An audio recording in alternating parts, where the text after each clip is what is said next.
transport journalist Hugh Dougherty that tells the story of his search for remains of the Lough Swilly Railway. The narrow gauge trains, of course, ran from Derry to Letterkenny and on to Burton Port, and also there was a route up to Carndonagh. Then after that, the successors to the railway were the buses, and they ran right up to 2014 when the company was wound up. Hugh actually has close family ties to Donegal and used to spend his summer holidays in Glenties as a teenager back in the 60s. And the book is called Seeking the Swilly. Hugh joins us now. Hugh, good afternoon to you. Good afternoon, John. So, tell us first of all how you became fascinated with the old railway lines and subsequently then the buses.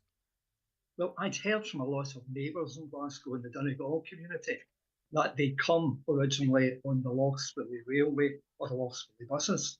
So when we went to Glenties on holidays, whenever we took a drive up through the Rosses, I saw the remains of the railway everywhere. It had been closed, of course, at that time in the late 40s, but replacing it with these buses that were painted grey and green. They had conductors, they took papers, mails, they were busy, and it said on them, Londonderry and Lough Swilly Railway, better known to everybody as the Swilly.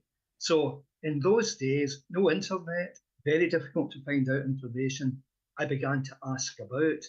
And one night we drove up to Gweedore, and at the station house there, I spoke to a gentleman, Anthony Delap, who had been on the railway and was then the area controller for the Swilly buses and lorries. And he told me so much about this railway. I was a wee boy of 14.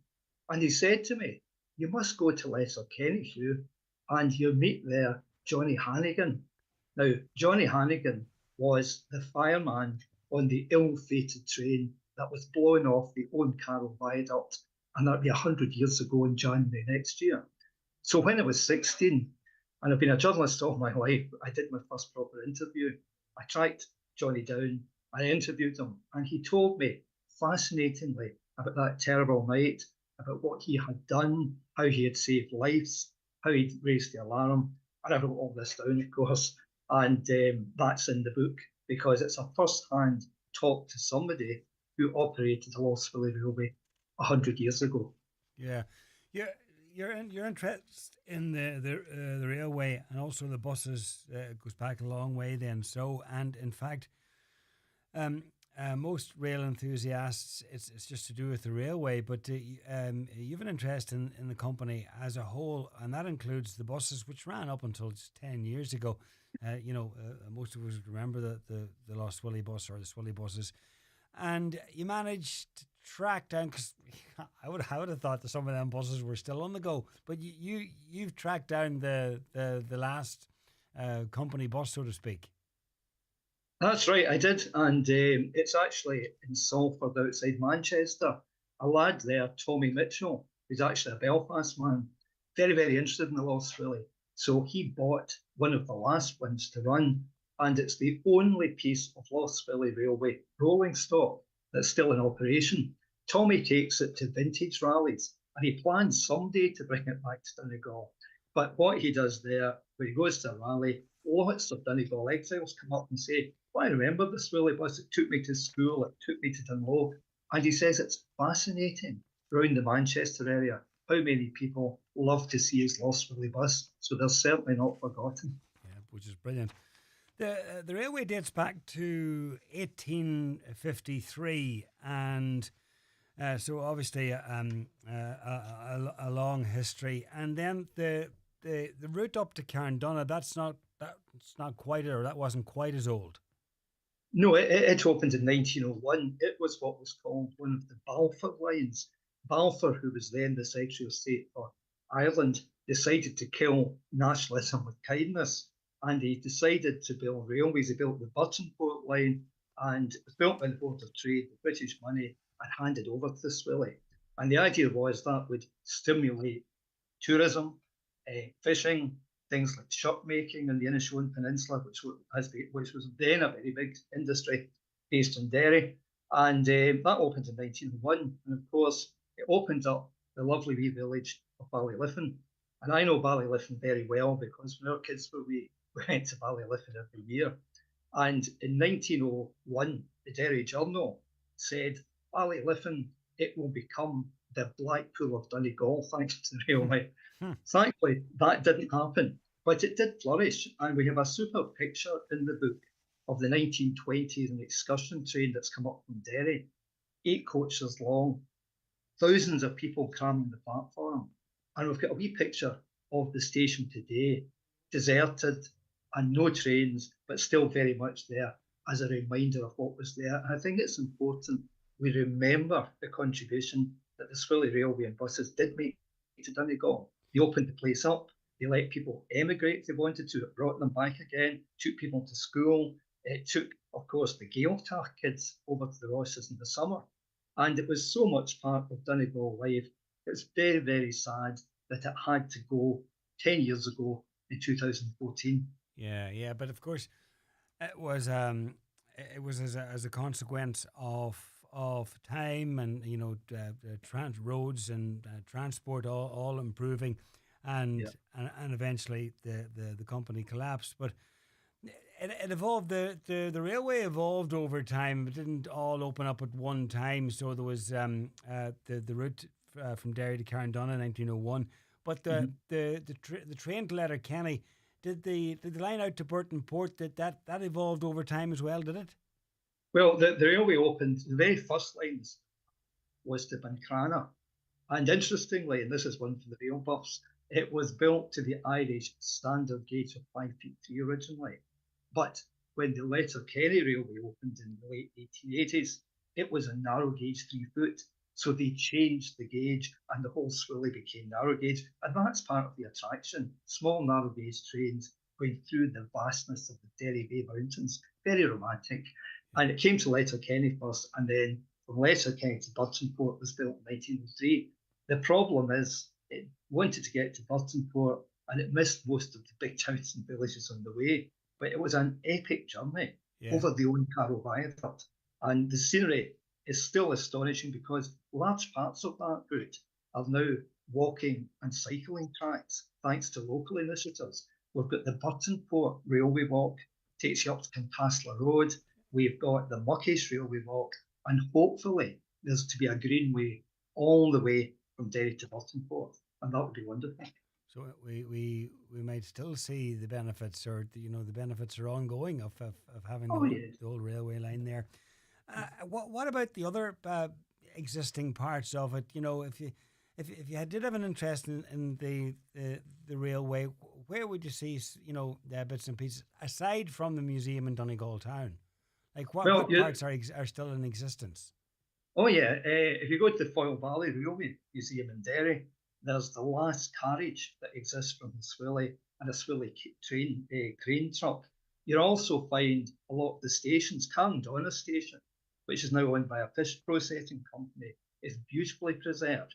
You'll find gate crossing keepers' cottages all over the place, away out in the Burtonport line, away out to Letterkenny. And if you look around, you can find lots of bits of it. And John McCarran, who is a very well-known sculptor from Buncrana, he actually at Tubin Junction, which was the important point where the Letterkenny line left the Burtonport line, he has actually built a superb sculpture called Ghosts of Tubin, which has put this site back in the map. And he's built a replica of the railway signals that were there. And you can see that from the Inch Island Nature Reserve. You can see it from way up at Bridgend. And the interesting thing is, Tubin Junction kind of got lost into the bogland round about Bridgend. Nobody actually was quite sure what it was after the railway closed, but he's found it and he's put it there. So you can see all of that. You can see lots of the track bed. If you go away out in the Burtonport line, they built round stone gate posts everywhere, planter gate posts, if you like. And those are all still there with some of the original gates. And of course, the remains of the Owencarrow Viaduct is still there. There's a tremendous amount to see. And if you get your hands on a wee booklet from the Donegal Railway Heritage Museum, that takes you round all the railway relics of Donegal. And it's really worth using. that disaster, the Oncarrow accident in 1925. And as you say in the book, you chatted to Johnny Hannigan, who was a fireman on the night, and his memories were vivid at the time. They were very vivid. I mean, this was 1967. I was a wee boy of 16, and I was quite nervous about going to see him. But I discovered that he was still working the Lough Swilly Railway on the lorries.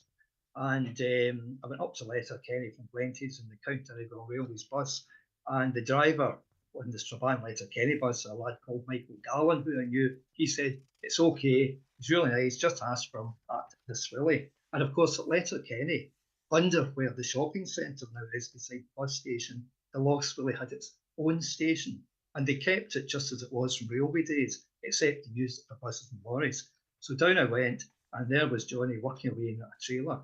I said I was interested, and immediately said, "You want to talk about the Oncarrow?" And he was so vivid in his memories. He remembered the terrible storm that night. He remembered the wind that blew the carriage right off the line. And he was able to tell me how he walked 2 miles through the storm, dreadful Donegal storm, to Creeslaw to raise the alarm that the train was off the line. And he saved the life of 2 people. He was commended afterwards. The amazing thing was 1925 is that story appeared internationally the next day, and a press photographer was on site actually the next morning to photograph the scene. It was remembered for years all around the Rosses that the family from Arnmore were killed. People remember it. And next year, and how sad it is that Creeslaw had a much more recent disaster, I think it'll be marked quite extensively. And already the people of Creeslaw have put up a really superb memorial to it, which you can see just through the viaduct. So Johnny told me at first hand, and it was a privilege to speak to him. And he also told me he drove the very last train to across the Oncarrow, because that was the train that lifted the rails in 1949, and he was the driver then. And he also told me that he'd rather the trains had been kept on. And he lit up his sweetheart and cigarette, leant on the trailer, and he looked out wistfully along where the railway track had been. There's no doubt about it. He was a true railway man. And no doubt about it that he ignited your interest, I think, in the whole thing as a 16-year-old, getting to hear a story like that and chatting to somebody like that. I'm sure left a lasting impression. And the Hugh, the width, I'm fascinated by the width of the railway, because you said earlier that it was initially a standard size and then went down to a narrow gauge. And amongst railway enthusiasts, the narrow gauge is looked on fondly. Oh, yes. Yeah. Narrow gauge was adopted in Donegal because it was cheaper to build. You can have much greater gradients, sharper curves, and fewer earthworks. So it was, if you like, to some extent, railway building on cheap. But you found the narrow gauge all over Ireland, the Tralee Dingle, the Cardiff Leitrim, over the Ballymena lines. 3-foot gauge was almost like a secondary standard gauge. Okay. And it was very good. It did the job extremely well. And railway enthusiasts do like narrow gauge because of its attraction. And it's a great, great pity that we didn't keep part of the narrow gauge in Donegal, because think of the tourist attraction it would be today. And the Donegal Railway Heritage Museum is working to do just that in the south of the country.